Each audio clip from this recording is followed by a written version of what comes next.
Just how effective is Parliament's oversight function? This continues to be questioned at the State Capture Inquiry. It's been the main focus this week. Inquiry has heard how some issues of national concern were simply not discussed in committee meetings in Parliament because of external investigations. The eNCA reporter Michael Apple has been following proceedings this week and joins us now. Hello, Michael. So it's been a real focus because we've heard from many members of, or former members of, the Standing Committee on Public Accounts. And today, after listening to evidence from several witnesses about parliamentary oversight, the Deputy Chief Justice came to quite a profound conclusion. Tell us more, Michael. Yeah, the evidence led over the course of the week asking this recurring question: is the way in which our electoral system is configured, this proportional representation in which parties have closed lists, that you or I, when we vote, we don't vote for a particular candidate. It's not a constituency-based approach, that we put an X next to a political party's name and that party decides. It is at their discretion who goes to the National Assembly or the NCOP, and based on their behavior there, whether or not they vote with an opposition party in a motion of no confidence, for example, if they vote against the party's decision-making or the prescripts, what can you do to that person? Do they serve their constituency and their conscience, and are they faithful to the Republic and the Constitution, or do they follow what the party tells them to do? It's a conundrum that many members of Parliament have faced. And on the face of it, the Deputy Chief Justice feels that the system is kind of broken. Listen in. The performance of oversight functions comes mainly from the opposition parties and not from members of the majority party. Whereas if everybody took that function seriously and wanted to do it effectively, then there could be a lot of difference that could be made in how things are happening in terms of corruption and just proper governance.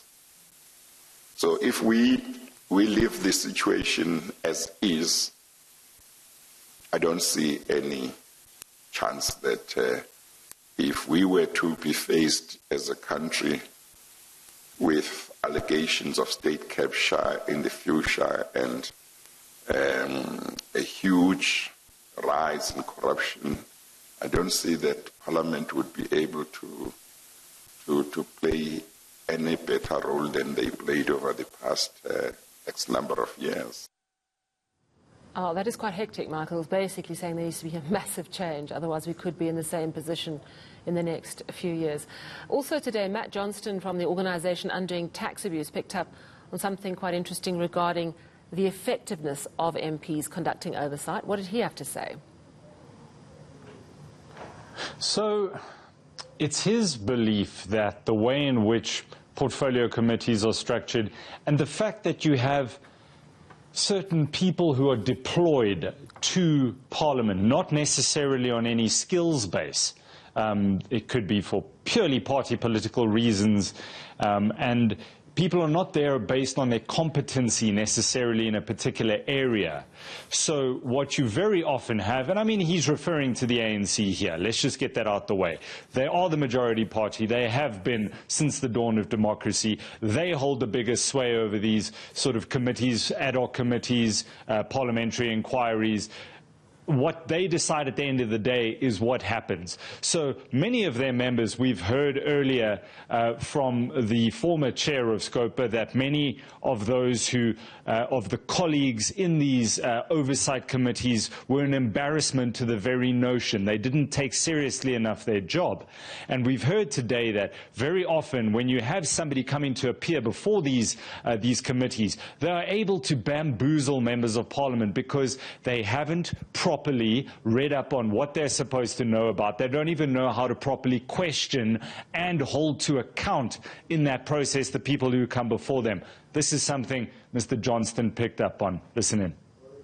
There's a very obvious problem in that people who are in managerial or executive positions of state-owned companies are obviously more knowledgeable about the operations of that entity.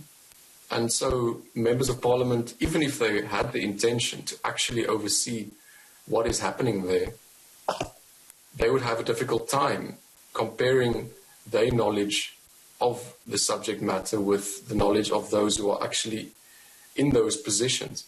And this is also, in my view, a political problem, since the deployment of members of parliament to particular committees is not always a function of their expertise.